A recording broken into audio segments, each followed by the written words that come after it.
एक दिन बच्चों ने पिकनिक जाने की बात कही। यह सुनते ही अंकिता की रूह कांप गई, क्योंकि उसे एक पुराना किस्सा याद आ गया।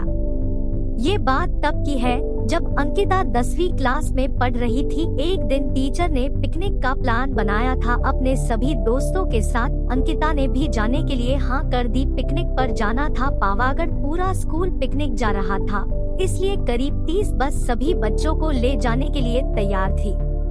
अंकिता अपने दोस्तों के साथ सबसे पीछे वाली बस में बैठ गई। सभी हंसते मस्ती करते हुए बस से जा रहे थे।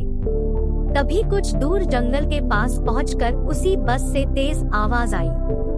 ये वक्त रात के करीब 1:30 बजे का था। ड्राइवर गाड़ी से बाहर निकला तो उसे पता चला कि टायर फट गया है। ड्राइवर ने सबसे कहा कि बस का टायर बदलने में करीब 2 घंटे लगेंगे, आप सब नीचे उतर जाइए, मैं इसे बदल देता हूँ। आप लोग पास के ढाबे में जा सकते हैं, वहाँ गर्मा-गर्म चाय पी लीजिए और मैं इस टायर को फटाफट बदलने की कोशिश करता हूँ। ड्राइवर की बात सुनकर सभी बस से उतर गए और पैदल चलते हुए पास के ढाबे में पहुँचे। वहाँ एक बूढ़ा व्यक्ति चाय बना रहा था। इतनी रात को ढाबा खुला हुआ और किसी इंसान को चाय बनाते देख सबको हैरानी हुई। उस बूढ़े इंसान ने कहा, आप सब चाय पी लीजिए, यहाँ अक्सर लोगों की गाड़ी खराब हो जाती है, इसलिए मैं भी अपना ढाबा हरदम खुला रखता हूँ। आप जैसे राहगीरों को कुछ मदद हो जाती है। उनकी बात सुनकर सबने चाय का ऑर्डर दे दिया। उन्होंने कुछ ही देर में सबके लिए चाय बनाकर मेज पर रख दी। चाय पीते हुए अंकिता की आंखें एकदम ढाबे की छत की तरफ गई। वहाँ अंकिता ने एक औरत को सफेद रंग की साड़ी में खुले बाल लहराते हुए देखा। कुछ देर बाद वो जोर जोर से हंसने लगी। भले ही हंसने की आवाज किसी को सुनाई नहीं दे रही थी, लेकिन अंकिता ने उसे मुंह खोलकर हंसते हुए देखा था। ये सब देखकर अंकिता ने डर के मारे आंखें नीचे झुका ली।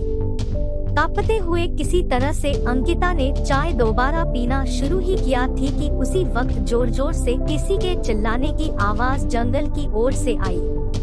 ढाबे में बैठे हुए सभी बच्चे और टीचर उस आवाज को सुनकर डर गए। सबको डरा हुआ देखकर उस बूढ़े इंसान ने कहा कि मैं देखकर आता हूँ क्या हुआ है, आप लोग यहीं बैठे रहो। इतना कहकर वो आवाज की तरफ बढ़ गया। तभी एक लड़की को खून की उल्टी लगातार होने लगी। उसको देखकर सबकी हालत और खराब हो गई। उसी समय एक टीचर ने कहा कि तुम सब आग जलाओ और उसके बगल में बैठ जाओ।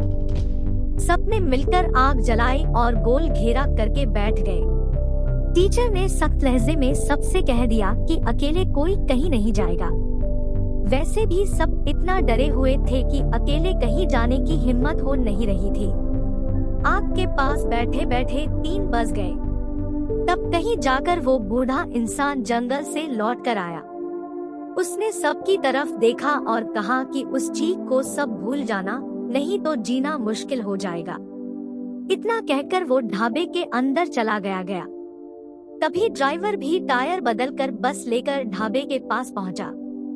सभी लोग भगवान का नाम लेते हुए उस बस में बैठ गए।